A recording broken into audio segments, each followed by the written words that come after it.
स्वागत है बच्चों आप सबका आज के लेक्चर में। तो आज हम लोग पढ़ने जा रहे हैं एक्सरसाइज 3.2 लीनियर इक्वेशन का क्वेश्चन नंबर 4। ठीक है जी, एक्सरसाइज 3.4 3.2 क्वेश्चन नंबर 4। ठीक है, इसका फर्स्ट पार्ट देखेंगे। यहाँ पे कहा गया है कि which of the following pairs of linear equation are consistent, inconsistent, if consistent obtain the solution graphically. मतलब कहने का ये है कि अगर आपके पास कंसिस्टेंट और एक सेकंड, अच्छा, तो यहाँ पे ये चीज कही गई है कि कंसिस्टेंट या इनकंसिस्टेंट, इस चीज का ध्यान रखना।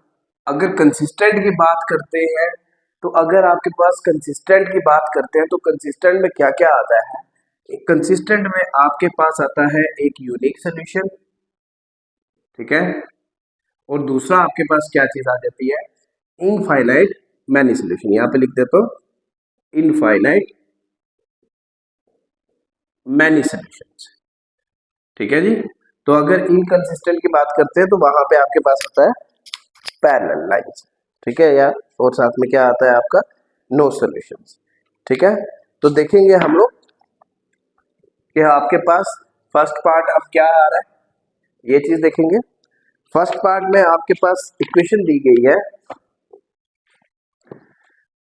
इक्वेशन है x plus y equal to 5 और सेकेंड इक्वेशन है 2x plus 2y equal to 10।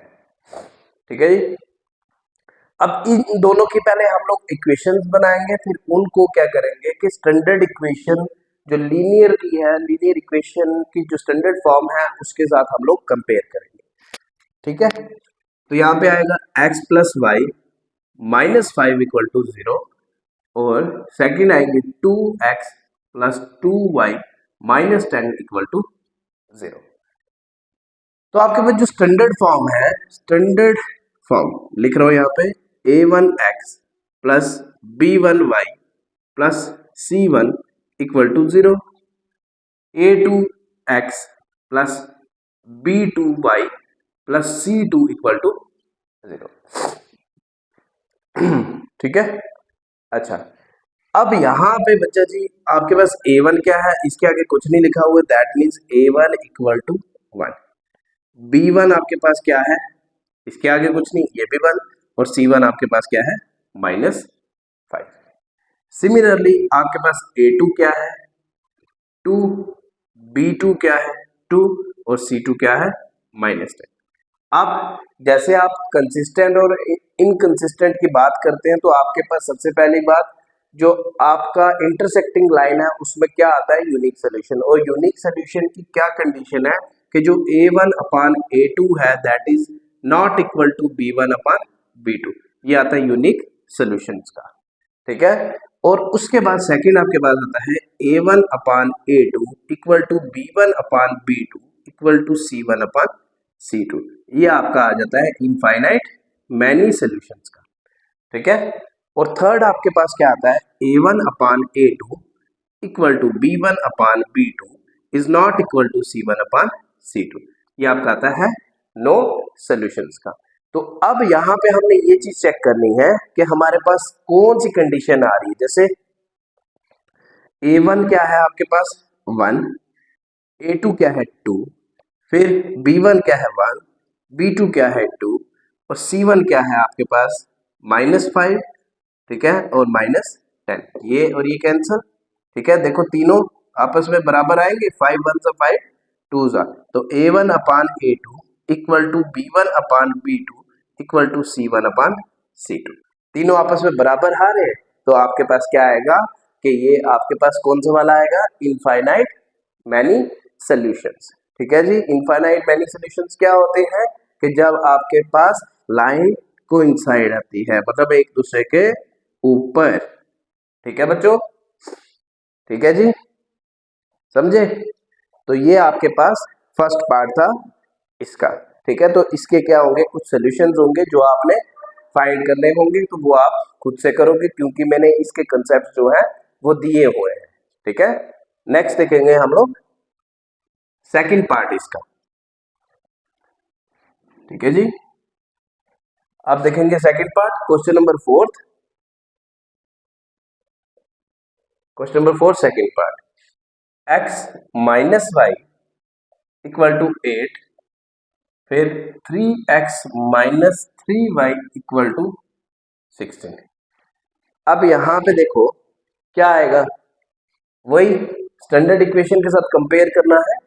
तो यहां पे देखो a1x plus b1y plus c1 equal to 0, a2x plus b2y plus c2 equal to 0। ठीक है जी, अब यहां पे a1 क्या है, a1 अपान a2 अगर देखेंगे तो a1 आपके पास 1 है, a2 क्या है 3। ठीक है, फिर b1 अपान b2 क्या है, -1 अपान -3 मतलब 1 अपान 3। फिर c1 अपान c2 क्या है, 8 अपान 16 मतलब 8 1 सा 8 2 सा। तो आपके पास a1 अपान a2 जो है that is equal to b1 upon b2 आया है, और not equal to c1 upon c2 आया है। तो इस केस में आपके पास क्या आएगा, ये आएगा आपके पास पैरेलल लाइंस। ठीक है जी, और नो सॉल्यूशंस, मतलब ये आपका क्या आ जाएगा, इनकंसिस्टेंट। ठीक है, इनकंसिस्टेंट, क्योंकि हमारे पास कंसिस्टेंट में इनफाइनाइट मैनी सॉल्यूशन वाला आता है, और आपके पास कौन सा आता है, यूनिक सॉल्यूशन। ठीक है, चलो अच्छा जी, इसके नेक्स्ट पार्ट देखेंगे हम लोग थर्ड और फोर्थ।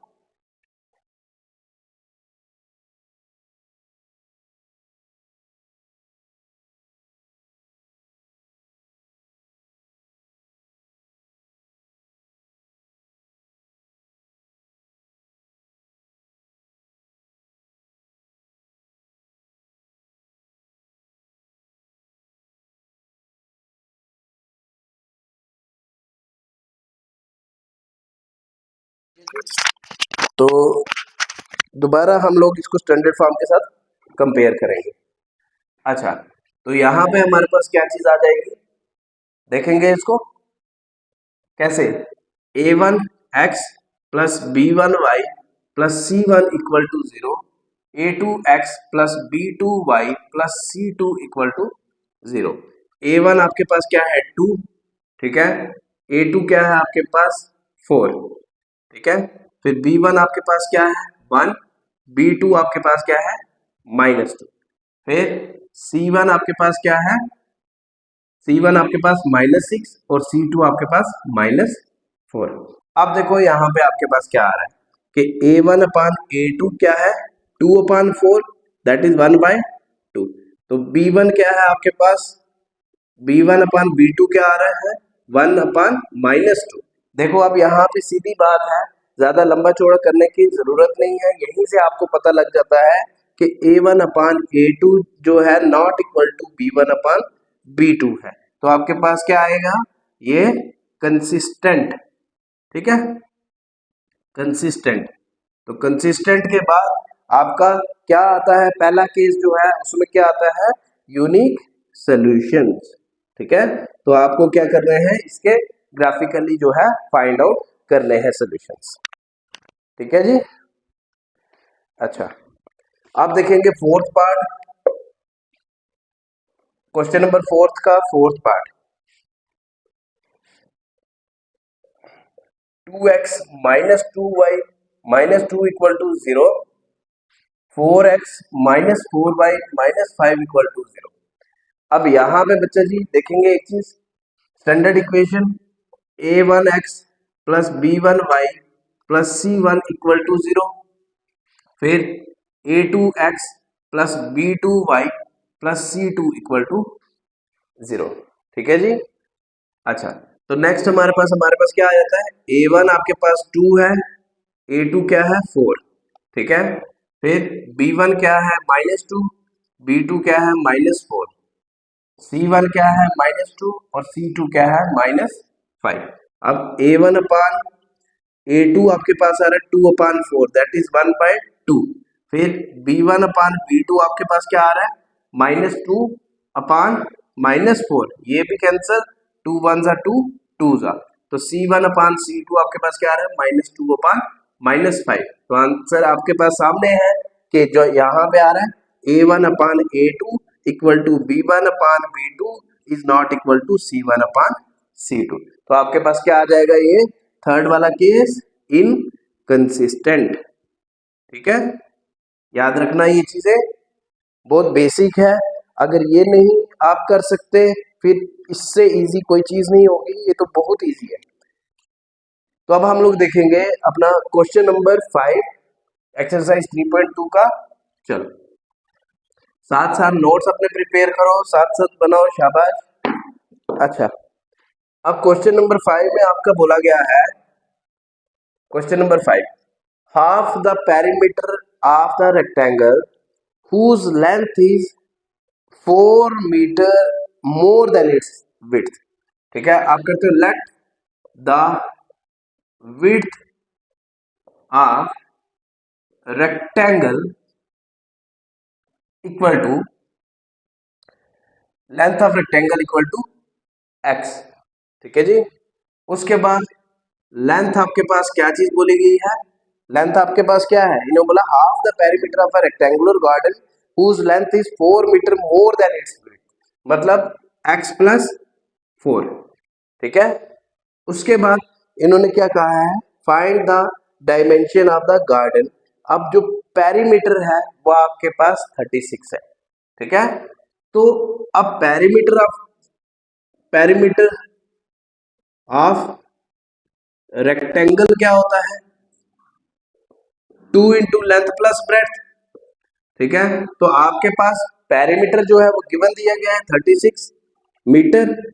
ठीक है जी, तो यहाँ पे क्या आएगा 2, और साथ में ये चीज बोली गई थी half the perimeter of rectangular garden, मतलब कि like length plus breadth upon 2, ये और ये कैंसिल हो जाएगा, तो 36 मीटर इक्वल टू लेंथ कितनी है x प्लस 4 और प्लस आपके पास क्या आएगा ब्रेड्थ कितनी है x।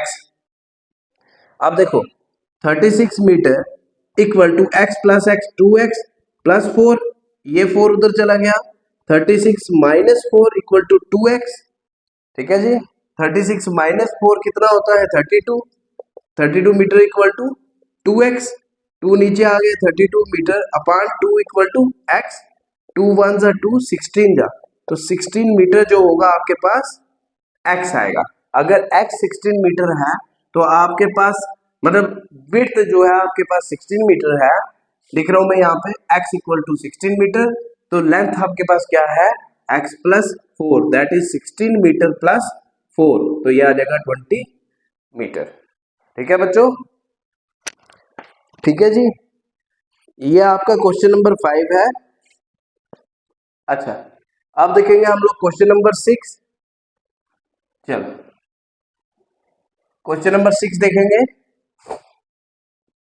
क्वेश्चन नंबर 6 में आपका क्या कहा गया है, given the linear equation 2x plus 3y 2x plus 3y minus 8 equal to 0, right another linear equation in 2 variable such that the geometrical representation of the pair so formed is intersecting line.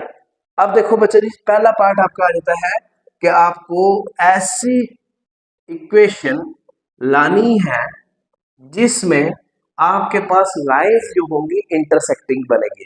तो जब intersecting का concept होता है, intersecting के concept में क्या आता है, A1/A2 is not equal to B1/B2। तो हमने एक ऐसी इक्वेशन लिखनी है जिसमें A1/A2 is not equal to B1/B2 आए।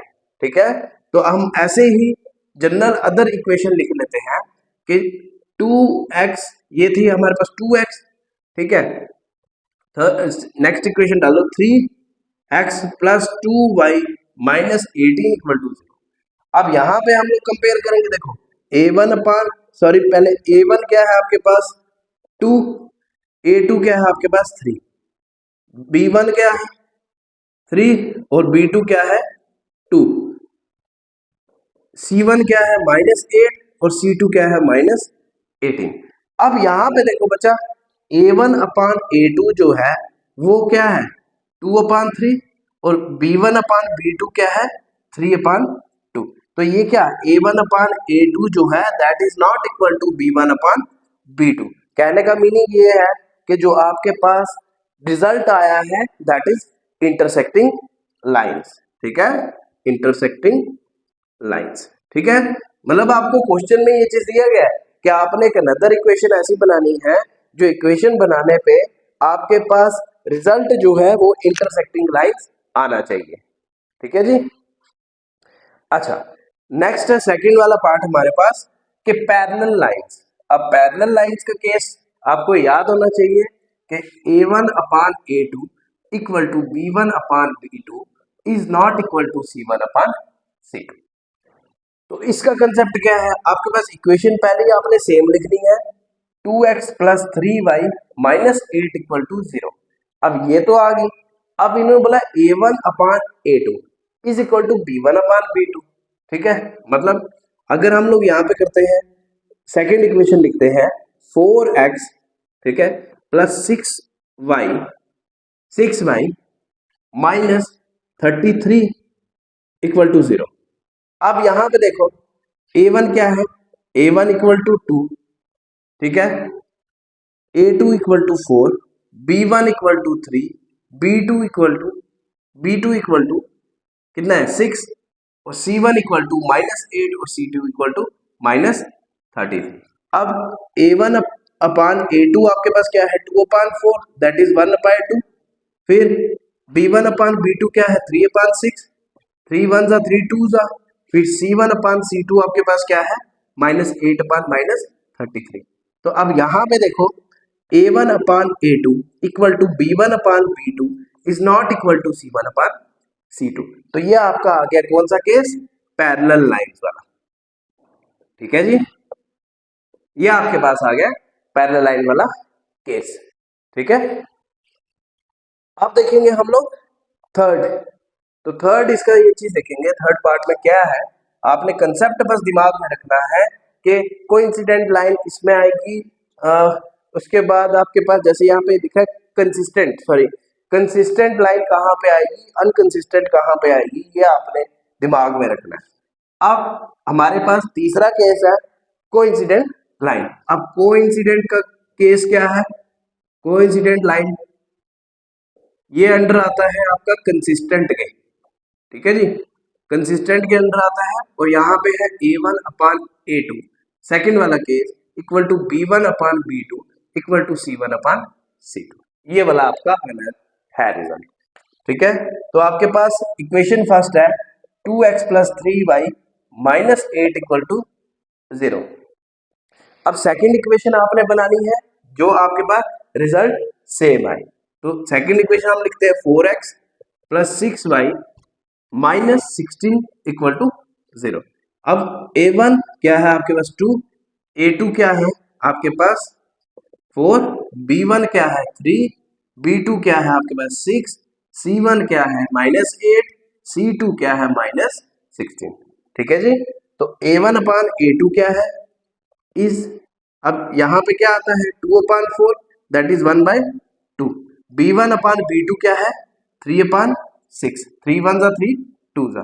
C1 अपान C2 क्या है -8 अपान -16, ये और ये कैंसिल, 8 1 जा 8 2 जा। तो A1 upon A2 is equal to B1 upon B2 equal to C1 upon C2।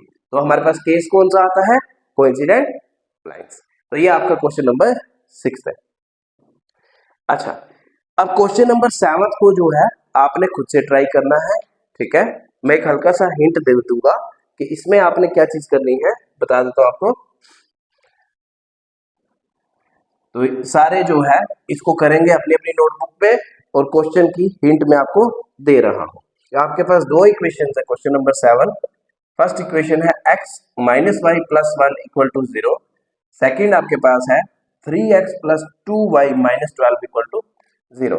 अब इन्होंने क्या बोला है कि determine coordinates of the vertices of the triangle formed by these line. मतलब इन दोनों लाइंस की वजह से एक आपके पास ट्राइंगल फॉर्म होगा, ठीक है।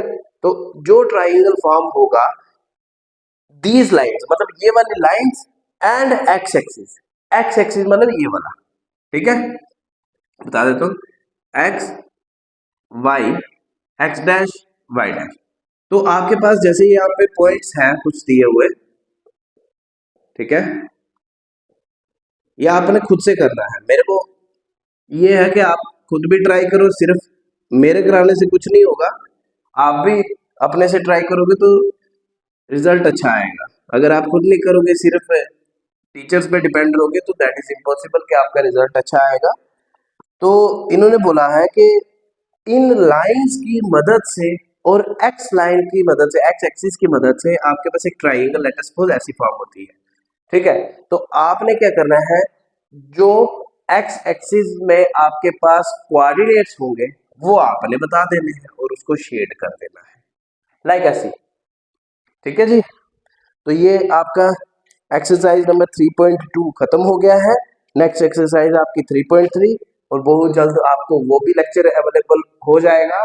तो तब तक के लिए वीडियो को लाइक करें और वीडियो को प्रॉपर ढंग से देखा करें और हर एक चीज को पॉइंट टू पॉइंट नोट किया करें, ठीक है। जहाँ पे हमारी मिस्टेक्स होती है वो हमें बताया करें, जहाँ पे आपकी होगी वो आपको डेफिनेटली क्लियर की जाएगी। Thank you so much. और वीडियो को लाइक शेयर जरूर करें, अपने फ्रेंड्स में इसको शेयर कर दें।